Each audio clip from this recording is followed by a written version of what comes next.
नमस्कार, महोबा न्यूज़ बुंदेलखंड में आप सभी का स्वागत है। मैं हूं आपके साथ सुमित तिवारी। जल्द ही अच्छे दिन आने वाले हैं कीरत सागर तट के। यहाँ आपने सुना होगा, आज की पेपर की सुर्खियों में था कि कीरत सागर को पिकनिक स्पॉट बनाया जा रहा है। उसी के लिए वार्तालाप करने के लिए आज हमारे साथ में हैं जिलाधिकारी सत्येंद्र कुमार जी। सर, जिस तरीके से हम देख रहे हैं, जिस तरीके से प्लान चल रहा है कि कीरत सागर को एक पिकनिक स्पॉट बनाने जा रहे हैं, तो क्या लोगों को सुविधाएँ मिलने वाली हैं वहाँ पर? देखिए, जब से मैं यहाँ ज़िले में आया हूँ तब से लगातार महोबा के सभी शहरवासियों का एक डिमांड है कि यहाँ पूरे शहर में कोई ऐसी जगह नहीं है जहाँ पे शाम को लोग बैठ पाएँ, शाम को कुछ घंटे स्पेंड कर पाएँ। तो वहाँ हमारे कीरत सागर के तट पे कई सारे बच्चे दिन भर पढ़ाई भी करते हैं और वो एक ऐसी जगह है जहाँ पे हमारे हिस्टोरिकली भी इम्पोर्टेंट है, कल्चरली भी बहुत इम्पोर्टेंट जगह है। तो टूरिज़्म डिपार्टमेंट के माध्यम से वहाँ कुछ कार्य कराए जा रहे हैं। वर्तमान में वहाँ आवश्यकता थी कुछ कम्युनिटी टॉयलेट्स की, वहाँ एक ज़रूरत थी कि लाइटिंग प्रॉपर हो, वहाँ जो हमारा आला उदल के स्थान हैं उन सबको प्रॉपर्ली डेवलप करने की ज़रूरत थी। तो इन सब की एक कार्य योजना बनाकर काम किया जा रहा है। वर्तमान में टूरिज़्म डिपार्टमेंट का कार्य करीब करीब पूरा हो गया है और वहाँ हम लोग नगर पालिका और विद्युत विभाग के माध्यम से कुछ और सुविधाएं भी उपलब्ध करवा रहे हैं। जो हमारे बच्चे वहाँ पढ़ाई करते हैं उनके लिए भी लाइब्रेरी जैसी एक स्थान जगह जो है वहाँ विद्युत विभाग के माध्यम से चयनित की जा रही है। कोशिश ये की जा रही है कि जहाँ पे जितने भी लोग आएँ शाम को, तो एक उनको प्लेजेंट जो है वो इन्वायरमेंट मिले रहने के लिए, और अगर वो शाम को टहलना चाहते हैं या सुबह मॉर्निंग वॉक करना चाहते हैं। एक और विशेष चीज़ जो वहाँ हम लोग कोशिश कर रहे हैं और जो होगा भी अगले कुछ दिनों में आप लोगों को दिखेगा कि हमारे जनपद के जो one district one product scheme है, जो हर जनपद के लिए एक जनपद एक उत्पाद है, उसमें गौरा पत्थर और पीतल का कार्य करने वाले लोग हैं।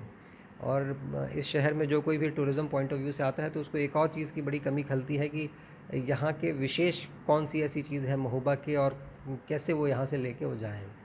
तो हम पीतल के जो हमारे कारीगर हैं उनके, और जो गौरा पत्थर का काम करने वाले लोग हैं उन दोनों के भी एसपीवी बन गया है, और उन सब लोगों को हम लोग वहाँ एक स्थान दे देंगे। सोवेनियर शॉप, हमारे ओडीओपी का सोवेनियर शॉप वहाँ पे होगा, और कोई भी आदमी जो हमारे यहाँ आता है महोबा में तो यहाँ के पीतल के काम को वो देख सकता है, वहाँ पर जाकर गौरा पत्थर के काम को देख सकता है, और अगर उसे पसंद आएगा तो सोवेनियर के तौर पे उसको उसकी ख़रीद भी वहाँ कर पाएगा। तो बेसिकली कीरत सागर को हम लोग इस तरीके से डेवलप करने की कोशिश कर रहे हैं कि अगर कोई बाहर से आता है तो वो भी अपना टाइम स्पेंड कर पाए दिन में जाकर, और हमारे शहर के लोग जो हैं उनके लिए भी मॉर्निंग वॉक, इवनिंग वॉक, या शाम के समय जैसे मुंबई में चौपाटी है, इस तरह की जगहें हैं, मरीन ड्राइव है, उस तरीके से लोग वहाँ बैठ पाएँ और समय स्पेंड कर पाएँ। सर, बात की जाए शहर में जो प्राइवेट बस स्टैंड की है, वहाँ से जो प्राइवेट बस स्टैंड है उसको शिफ्ट किया जा रहा है छतरपुर रोड पर। तो आपके द्वारा कहीं निरीक्षण भी किया गया है, तो आखिर कब तक ये वहाँ पर शिफ्ट होगा? देखिए, शहर में जो हमारा प्राइवेट बस स्टैंड था वो जो महिला अस्पताल नया बना है उसके जस्ट बगल में था, और एकदम शहर के बीच में बहुत ही घनी आबादी के क्षेत्र में था। तो उसके कारण थोड़े बहुत जाम की भी दिक्कतें थीं, और वो चूँकि अस्पताल के बगल में था तो वहाँ पे जो पेशेंट्स आएंगे उनके लिए भी समस्या की बात रहती है। और ज़्यादातर बसेज़ जो हमारी प्राइवेट बस स्टैंड से जाती हैं वो छतरपुर की तरफ ही जाती थी। तो इन्हीं सब चीज़ों को ध्यान में रखते हुए छतरपुर रोड पर ही जो हमारा म्यूज़ियम और जो हॉस्टल बना हुआ है, जो माइनर इरिगेशन का ऑफिस है, उसकी बगल में ही एक ज़मीन चिन्हित कर दी गई है। वर्तमान में नगर पालिका को निर्देशित किया गया है कि वहाँ पे लाइटिंग की व्यवस्था, वहाँ पेयजल की व्यवस्था, शौचालय की व्यवस्था और कुछ शेड आदि जो है वहाँ पे तैयार करा दें।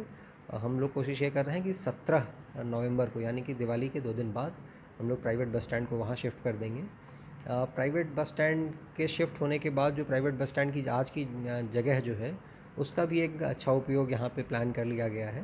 पूरे शहर में खासकर अस्पताल के अगल बगल हम लोग देखते हैं कि बहुत बड़ी संख्या में ठेले और दुकानें जो हैं सड़क किनारे लगी हुई हैं, जिसके कारण थोड़ी गंदगी भी होती है और जाम की भी समस्या बनी रहती है। तो इस शहर में एक वेंडिंग ज़ोन की भी बड़ी ज़रूरत थी, तो हम लोग उस स्थान को वेंडिंग ज़ोन की तरह डेवलप करेंगे, और जितने भी हमारे ठेले हैं, सब्ज़ी के हों या फल के हों या इस तरह की चीज़ें हों, उनको हम लोग व्यवस्थित रूप में वहाँ पे स्थान दे देंगे, ताकि सड़कों से जाम भी हट जाएगा और लोगों को शॉपिंग करने के लिए, मार्केटिंग करने के लिए भी एक जगह पर्याप्त रूप से मिल जाएगा। सर, लगातार आपके द्वारा बांधों का भी निरीक्षण किया जा रहा है। अर्जुन सहायक योजना के तहत भी आप कई जगह पर आपने निरीक्षण किया है। तो क्या आने वाले समय में जो हमेशा समस्या रही है बुंदेलखंड के किसानों के लिए पेयजल की, क्या उसकी समस्या से निजात पाएंगे लोग? देखिए, बुंदेलखंड और ख़ासकर महोबा में हमारे यहाँ सबसे बड़ी समस्या जो है वो खेती के लिए पानी की है। हमारे यहाँ अगर हम देखें तो खेती केवल रबी में हो पाती है। खरीफ में हमारी जो टोटल ज़मीन है उसके हम लोग 1/3 ज़मीन पे ही खेती कर पाते हैं, जो कि बहुत कम है। पूरे देश में आज की डेट में हम लोग देखें तो 2 फसल तो सब जगहों पे हो गया है। और इसको ठीक करने का एक ही तरीका है कि हमें जो सिंचित क्षेत्र है, जो इरिगेटेड एरिया है, उसको बढ़ाया जाए। तो इसके लिए जो हमारे अर्जुन बांध परियोजना है, ये बहुत ही इम्पॉर्टेंट परियोजना है। और इसको जितनी जल्दी हम लोग कंप्लीट कर पाएँ और इसके जो पूरा कमांड एरिया जितनी जल्दी हम लोग डेवलप कर पाएंगे, उतनी ही जल्दी यहाँ के किसानों को अपनी खेती करने में आसानी हो जाएगी और जो हमारा आर्थिक विकास काफ़ी वर्षों से रुका हुआ है वो जल्दी से आगे बढ़ जाएगा। तो इसी के लिए लगातार इंजीनियर्स के साथ साइट विज़िट करके और प्लानिंग करते हुए विज़िट्स किए जा रहे हैं। कल भी मैं कबरई में जो बांध का कार्य चल रहा है वो देखने गया हुआ था।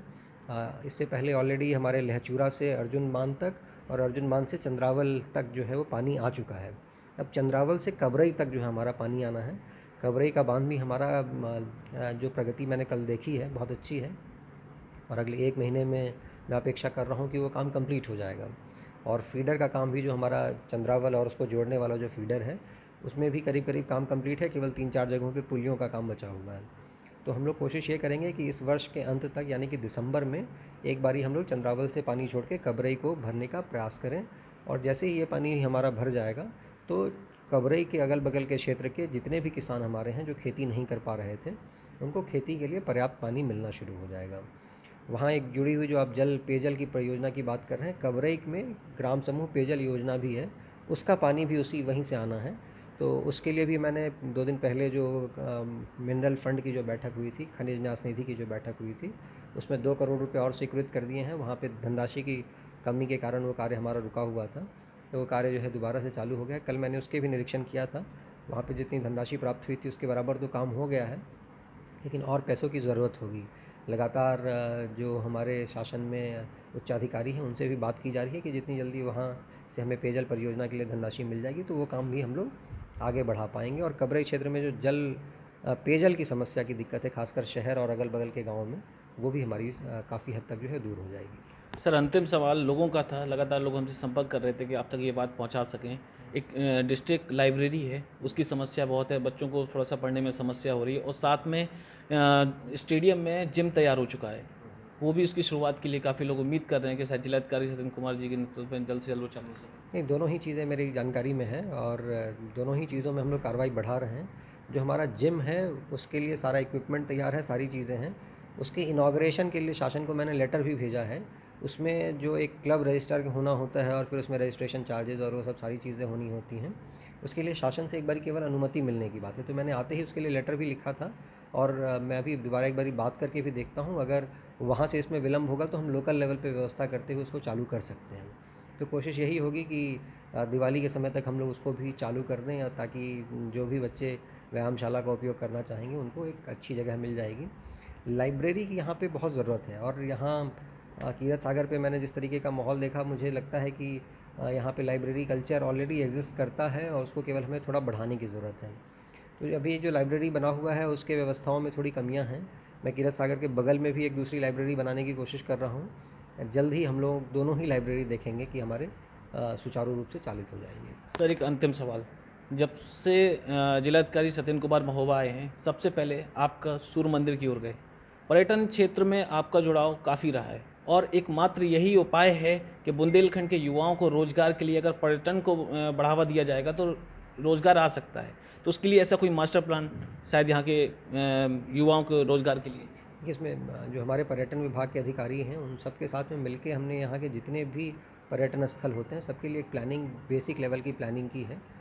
उसमें कुछ के लिए जो है हमारे प्रोजेक्ट स्वीकृत भी हो गए हैं, कुछ प्रोजेक्ट हमारी स्वीकृति के तौर पे हैं और जल्द ही हम लोग इसमें देखेंगे कि थोड़ा सुधार होना शुरू होगा। मैं इसको लेकर छतरपुर भी गया था, वहाँ जो टूर ऑपरेटर्स हैं और जो होटेलियर्स हैं उन लोगों से भी बात हुई थी कि हमें अगर जो हमारा खजुराहो और ओरछा का सर्किट है उसमें अगर महोबा को हमें जोड़ना होगा तो उसके लिए किन चीज़ों की ज़रूरत पड़ेगी। तो उनका सबसे पहला यही कहना था कि हमें कुछ स्थान ऐसे देने पड़ेंगे जहाँ लोग जाएं। यहाँ जगह हैं जहाँ जा सकते हैं, लेकिन उसको उस तरीके से हम लोगों ने अभी तक डेवलप नहीं किया है।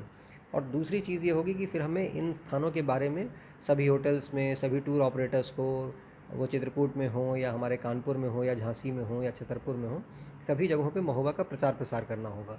तो अभी प्रथम चरण में मुझे ज़रूरी ज़्यादा इस बात का लगता है कि हम लोग पहले अपने घर को जो है वो सही कर लें, उसके बाद जो है प्रचार प्रसार पे जाएँ।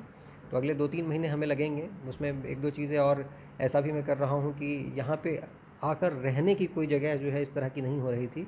कुछ होटल्स अभी नए हमारे आए हैं और कुछ ऐसे हैं जो तैयार भी हो रहे हैं।